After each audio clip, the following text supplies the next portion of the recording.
These are the words of Peter Obi.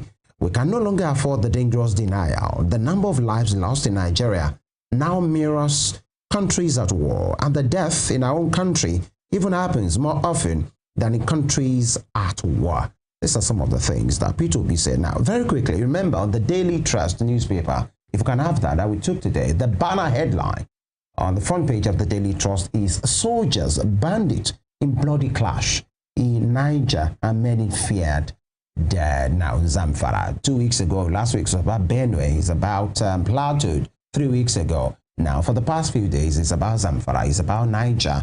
And, you know, front page of the Daily Trust has that banner headline, "Soldiers Bandit in Bloody Clash in Niger." These are some of the things that has been reported. And Peter Obi is saying, we are at war. We have a public affairs analyst with us, you know, to look into the issues as well, because there have been, you know, fight backs as well from supporters of the president to say, yeah, there are, you know, challenges in the land. Yeah, there you go. The Daily Trust banner headline says, "Soldiers Bandits in Bloody Clash in Niger, Many Fear Dead." Now, there are some supporters of the government that are saying, yes, things are not the way it's supposed to be, but that is an extreme word to use to say we're at war.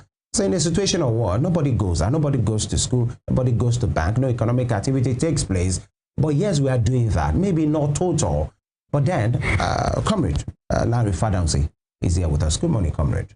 Good morning, Femi. Good morning. Do you agree with Mr. Peter Obi saying, yes, Nigeria is at war? Or you think maybe that's an overreach?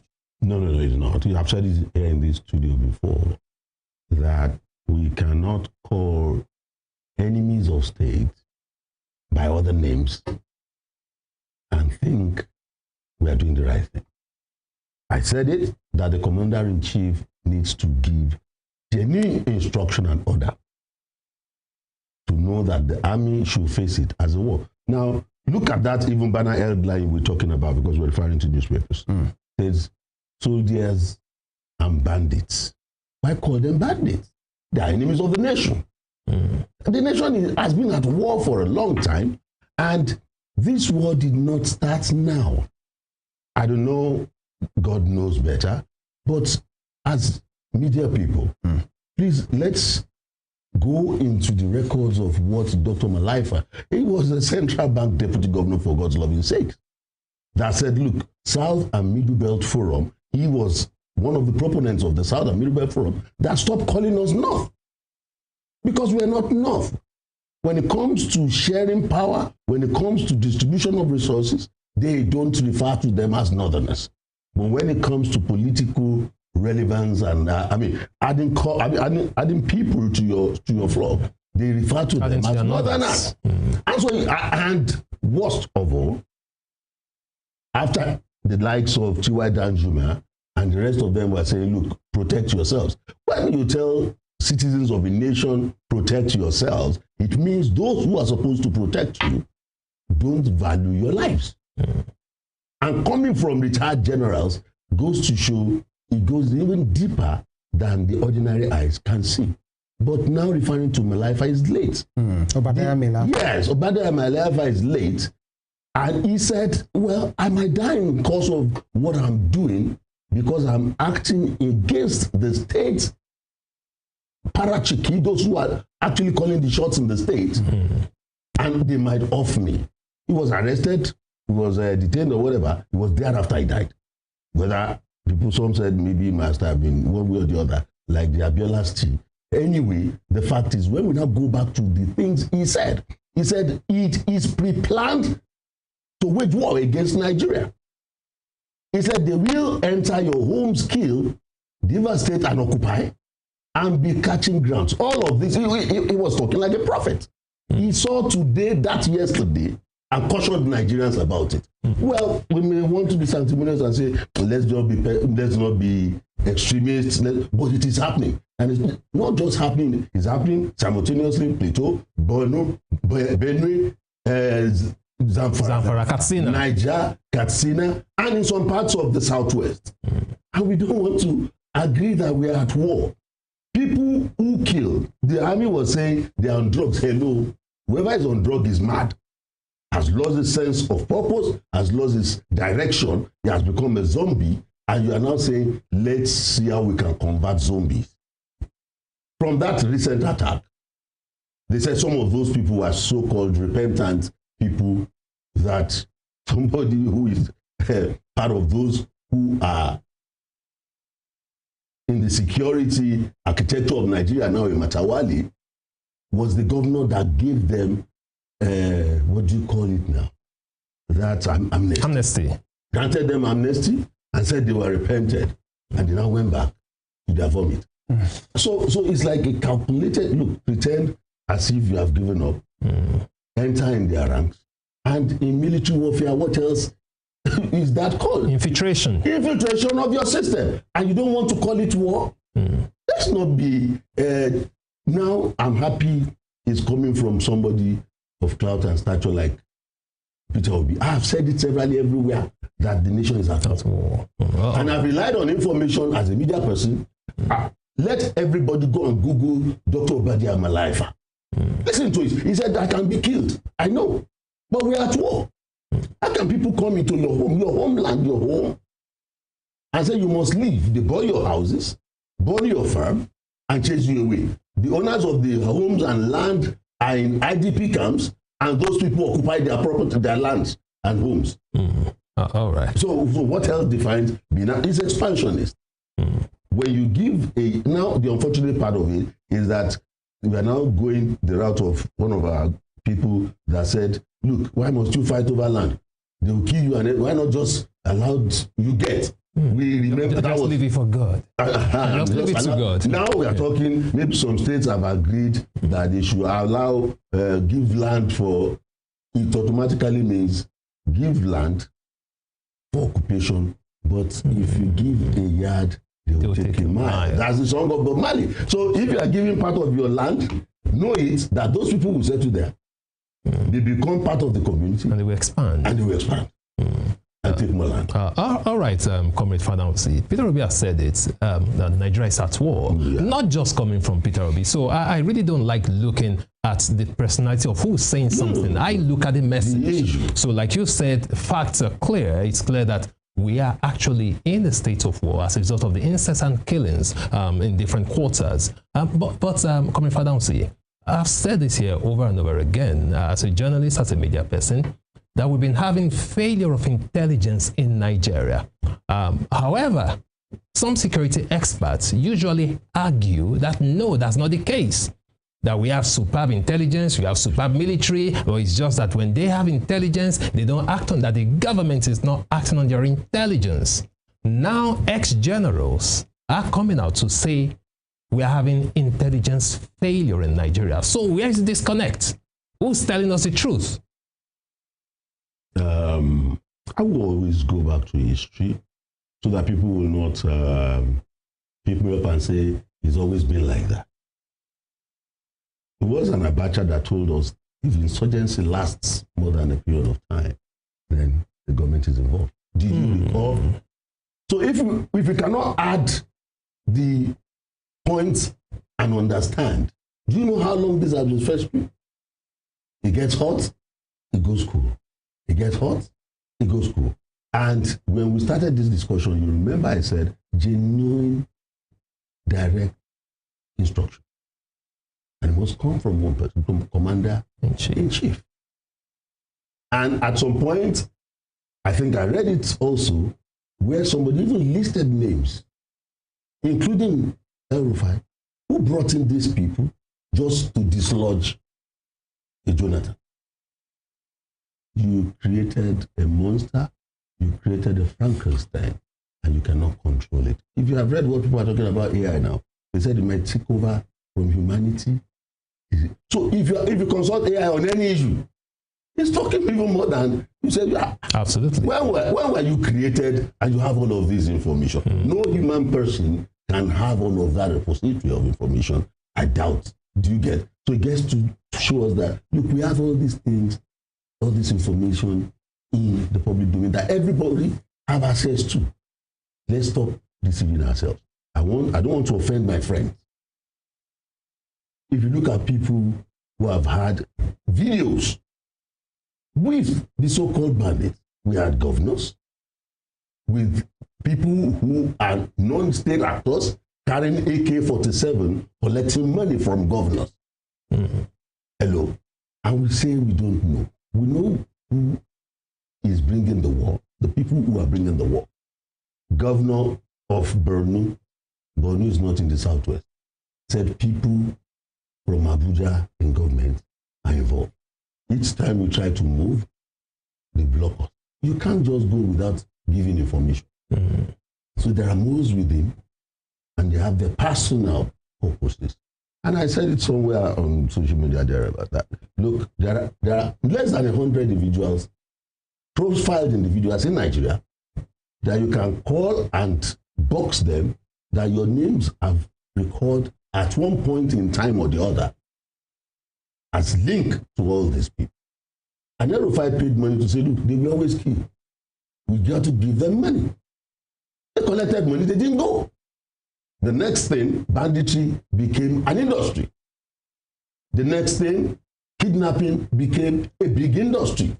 Evans became a child's play. I think Evans was taking millions of naira and the rest of it when he was caught and all. They were collecting thousands, hundreds of thousands of dollars per head. Yeah. Which is more lucrative. He even collected $1 million Now, from a pharmaceutical businessman. Now, all of this is happening, and we are acting like, well, all cannot be well in a well that is not oil well. Never. Interesting. It can only be oil well that you can say, will be well inside it because it's money. But if anybody is thrown into a water well, you either drowns or to come out, so all can be well. Is that the situation of Nigeria? That's the situation. That we're in a well. Pretense is killing us. Comrade Fadahunsi, you said the bulk stops at the table of the commander-in-chief. In your opinion, what exactly do you think is going on? Is it that he's lacking the will? Is it that he's lacking the capacity? Do you think his hands might be tied in some places? DSS in some of these issues. They tracked Kabiru Sokoto after the UNN bomb blast in Abuja and the rest of it. And they said, well, we have cordoned the properties and Kabiru Sokoto is here. He belongs to a governor. The governor is hardly placed in government now. Security operatives said it, that we advised government against the Chibok girls taking exams in Chibok. What happened? At the end of the day, girls were picked up from the school, and the school principal became a commissioner of education. We don't have, if we want to be pretentious and lying about this, we'll be lying as a nation. All of those people who have at one time or the other been profiled are in government now. Which means our leaders are not being sincere, Comrade Fadahunsi. They are being political about human blood. Somebody wrote cowries of blood. What is cowrie in traditional society of Yoruba? It was money. But cow and reeds is what caused. So cow and blood, money and blood related to cow. Interesting analogy there. No, sincerely, no, it's a book, Cowries of Blood. I know, you know why you say cowries? I don't know if you have read it. Yeah, by who? Lasisi Olagunju. Yeah. It's not a hidden thing. I know. Now, part of what Peter Obi said in that tweet is that Nigeria is at war. We can no longer afford the dangerous denial. He continued by saying, we cannot continue like this. It is time to prioritize the security of lives and infrastructure projects. Governance must now become about saving lives and not cutting ribbons and headlining ceremonies on front pages. It says something very, very, disturbing. Every child buried, every soldier slain, every Nigerian abducted is a loud cry that leadership must hear. The true measure of leadership is not in the number of roads built or bridges commissioned, but in how many lives are preserved. How many families sleep in peace and how many communities thrive without fear of bandits? This is no longer about politics. It is about the survival of Nigerians. The soul of our nation is bleeding, and only true leadership can save our dear country. That is from Peter Obi. Now, Daniel asked about will and capacity. the commander-in-chief is not just an appellation. It's not just a title.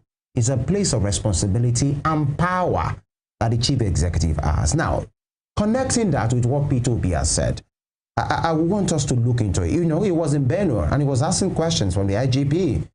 No arrest has been made. You know, just yesterday we saw news that some arrests have been made, almost 50 or 60 persons. And then he has the chief of defense staff and all of those things. And we are still having this at this time. A very disturbing trend is army bases, military camps being overrun. And these are some of the issues. But all those things I would like you to answer after we come back from this break. Stay with us.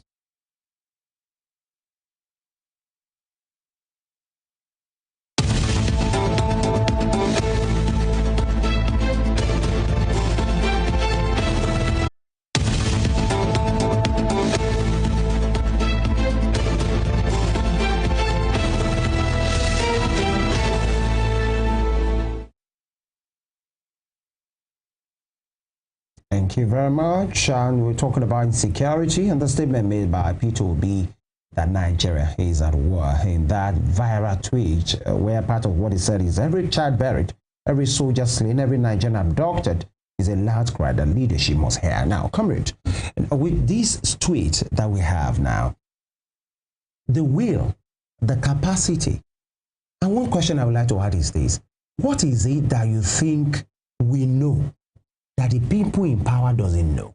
These things that Peter Obi have highlighted, and he's not the first. We don't, Nigeria might say it is obvious. Aren't they seeing it? Are they not seeing what we are seeing? And is it that they know what we don't know? Or the war against the security is not as pedestrian as we think it is? If you understand my question. The war against insecurity has been pedestrian. It's cosmetic. It's not just pedestrian. If you can speak up, sir. It's cosmetic. Now, look at it this way. There are army formations all over Nigeria, right? Yes. Now, if indeed there's a declaration of war, you don't take 5% of that force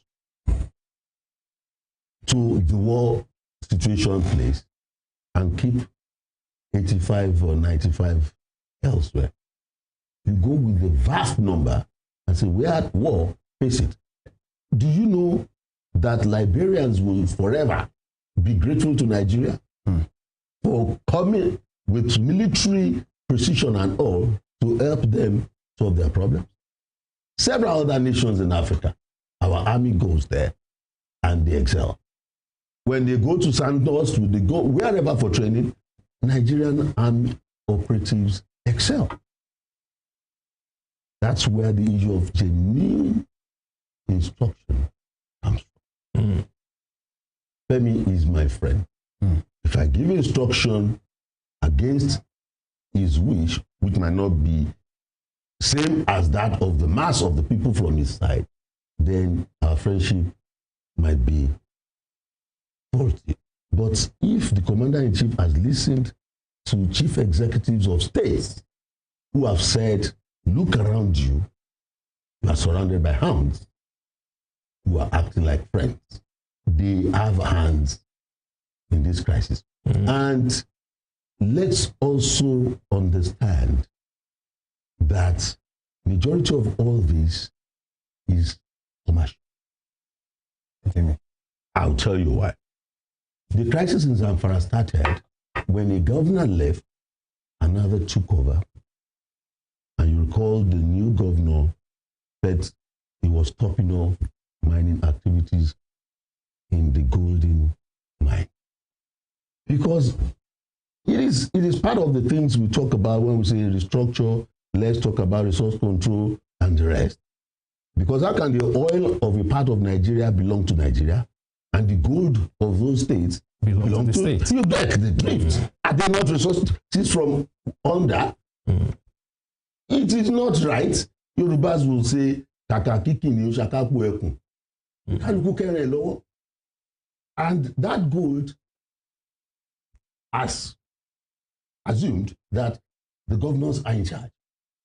Do you know that there are allegations that there are airstrips where gold is taken and flown out of those places and sold, and is not factored or recorded or anything given to Nigeria as part of the proceeds?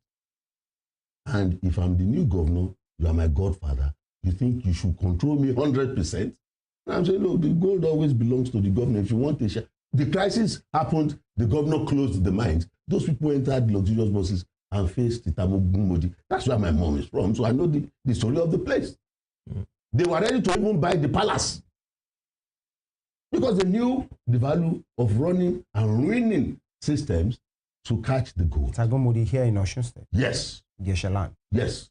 The entire Itagun, Ibodi, and all have thousands of these people who are miners who migrated from Zamfara when the mines were locked. Let's be sincere. It is about money. So it's the all money political in those lands. And to resolve it, as Governor One, I'm fighting you as the new governor, and the new governor has his own army. These people, I've seen videos of highly placed Nigerians adjusting the collar of bandits. We saw governors giving them money with AK-47, non-state actors. We saw the video of the doctor, what's his name now, from the north? And Nigeria did not see it when he was going to Saudi Arabia. He was returned from there. My Umana too. You talk about Sheikh Gumi. Gumi. And Gumi's spokesperson too. If international community have profiled them and the Nigerian government cannot, are we serious? Are we not at war when such people, individuals that are non-government operatives, can meet them, and the NTA was on his entourage, and a lot of other people and security people with him, and those people sat there held a meeting? All right. The war is for the commander-in-chief to acknowledge it. Look, there's one thing when you're thinking, like that saying says, statesmen think about the next generation, but others think about the next election. We are thinking about the next election. We are not having a collection of statesmen running the affairs of Nigeria. That's where we have a problem. If we are at war, and as Commander-in-Chief, His Excellency tells the soldiers, we are at war. Air Force, Navy, all of you combine fix. If America tells you they are sending Navy, you already know they are sending special people to go and solve a problem, and with precision, they do. So what are we talking about? We must call all the armed forces. Do you think they have firepower over and above the Air Force of Nigeria? They don't. They are ragtag. The few ones they arrest, you see, you look at them and you know, no, by all standards, these could have been the people causing this trouble. So unfortunately, it seems quite a number of leaders are actually culpable in what is going on here in Nigeria. But let's look at this from this angle. Let's look at a state like Borno State, for instance. The governor has come out over and over again crying out that terrorists have taken over his state. He has said it publicly over and over again, and we've not seen any decisive action from the federal government. What exactly? State of emergency. Absolutely. No, so what exactly do you think is happening in Borno State? When a governor is saying this, not just a citizen, a governor. It goes to show that the state of emergency in Rivers is political than security. No, a place where they are burying people on a daily. It has happened in Plateau. It has happened in Benue. It's still happening in Benue. It has happened in Niger. It's still happening in Niger. And there is no need for state of emergency in those places. For a governor to come out publicly and say that out of about 300 villages in Mati, that terrorists have taken over everything, and at that time just one was left standing. People have abandoned their ancestral lands. They've moved away, and nothing was said about it at the federal level. What do you think? The Nigerian army is competent. The Nigerian army is capable. With all the so-called equipment that they don't really have access to, they are still over and above this problem. It needs a direct instruction. So why are our leaders not taking that decisive action? Lacking will to do. I don't want to offend you. Like, I don't want to offend Femi. I don't want to offend Biodu. And so we are table. And innocent Nigerians are dying every day. We are table. Quite unfortunate. But what do you see as the solution going forward?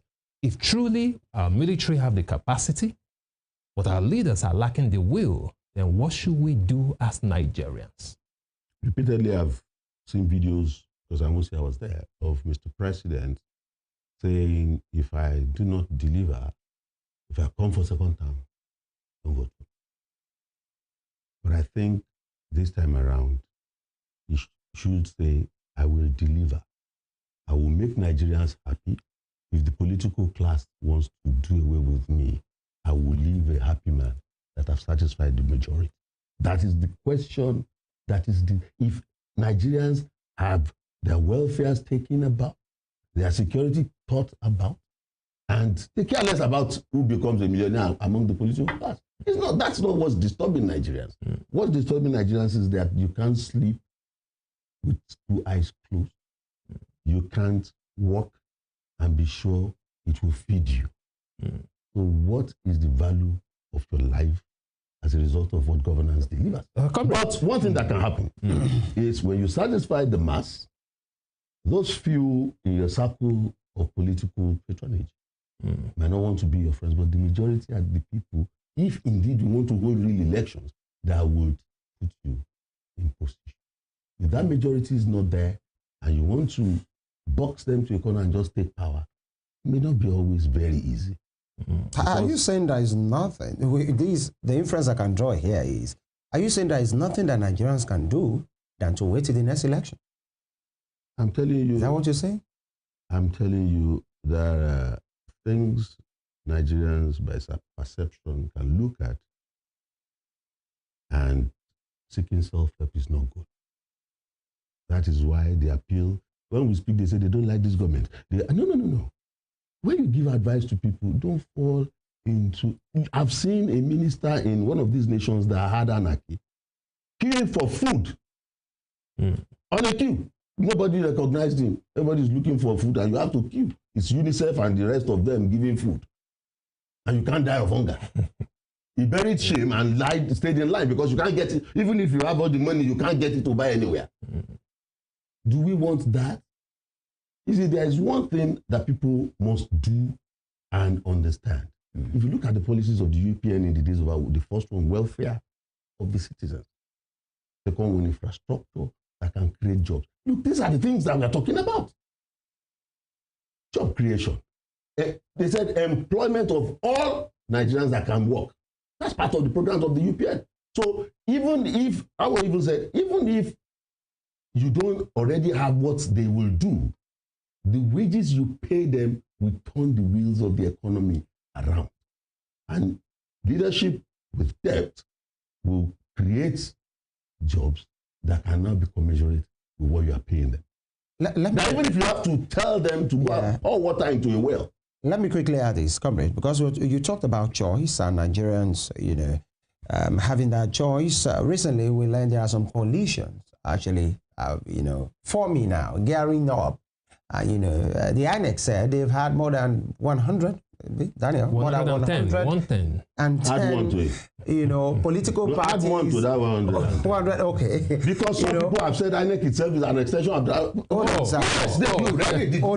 Hold on, sir. Waiting to be registered by them. Now, those coalitions, the president was in Nasarawa yesterday and he said, let me read what the president said. He said, those who have triggered early politics in the perdition of coalition suddenly don't pay them any attention. They are the political IDPs. And IDPs means internally displaced persons. Don't give them displaced politicians. Oh, well. Oh, all right. Oh, that's better. That's better. Yeah. Right. Don't give them a home. The hope is here. I'm not geared for what they try to pull on me, an early political campaign. But who is the politician who will keep quiet when the gangsterism are forming a coalition to unseat themselves? The race is here. 2027 is the focus. And will you say this is part of the distraction? I blame... Because the president has described those people as IDPs. You said they're internally displaced politicians. Politicians, yeah. Nigerians know what they know. Is it a distraction for us? It's not a distraction for the public of Nigeria. Because if you ask, I said it somewhere, I've said it here even before, that the Nigerian politicians to be made to know that if indeed they want to know the real things Nigerians feel about them, let the votes not be about political parties. Let it be about politicians or the army referendum. See who will win. Not that the army will carry gun. Hold a referendum and say, the Nigerian politicians of today or the army, which do you prefer as a Nigerian? Nigerians have said it. If you are on the radio, you know they will call from outside. Absolutely. They are not happy. They are hungry. They are angry. How do you feel as a family man? You're coming home and you're sure there's no dinner and no breakfast for your family. That's what most Nigerian families are going through. The husband left the house in the morning looking for where to beg or borrow. And that's on a daily. And you're running government and you're flamboyant about it. Let me tell you, the political class can think what they think, but I'll tell you of a political party that will not ask for INEC validation. And which one is that? The People's Party. The people will just stay on one side. If all the politicians like, let them stay on the other side. Well, talking about the people, comrade, we're running out of time here. Let's talk about the people. Yeah. Do you really think that President Bola Ahmed Tinubu of today is actually counting to get the vote? Is he banking on the votes of the people for 2027? Before 2027, he said it was his turn. Emilio Khan. He believed it was his right. It was his birthright, that he deserves it. And he got it by whichever means. Going forward to 2027, from what you're seeing, Nigerians are not happy. It is clear. Nigerians are saying the nation is at war, there is poverty, hardship, and all that. But he's saying, the president is saying, don't mind them. They are just IDPs. So do you think, from his tone, from his body language, do you see him as actually, banking on the votes of the people to get back into power? I'm sure most stations have their programs recorded. I was on a radio program and somebody called from our side and said, next election, Riganda. Somebody called from my side, I don't know him. You understand what I'm saying? If the Nigerians have had that mindset, and at some point, if you read it, do you know there was the time INEC was saying, we may not be using voters' card as an organization. You did not succeed with IREV. You failed with uploading from polling units. Now you're bringing, we may not use voters' cards. I mean, it's sad, it's unfortunate that you are passing through this. The democracy, and Nigerians will be thinking. Our time is up, comrade. Would you say we are having a state capture, as some people have put it in Nigeria? Is it a state capture? All the ingredients are there. So, I believe so. Yeah, Daniel. Oh, thank you so much. That'll be all from me. We are totally out of time. Thank you so much for joining us today, Comrade Lanre Fadahunsi, a public affairs analyst. It's a pleasure having you. Thanks. I'm glad to be with you. And of course, to all our distinguished viewers, thank you so much for staying with us. Don't forget to join us again tomorrow for a fresh edition of Morning Spring on Western Spring Television. Emeka Daniel is my name. Do have a wonderful day. Good morning. Of course, I am Femi Ojo. God bless Nigeria. In whatever you do, please stay alive.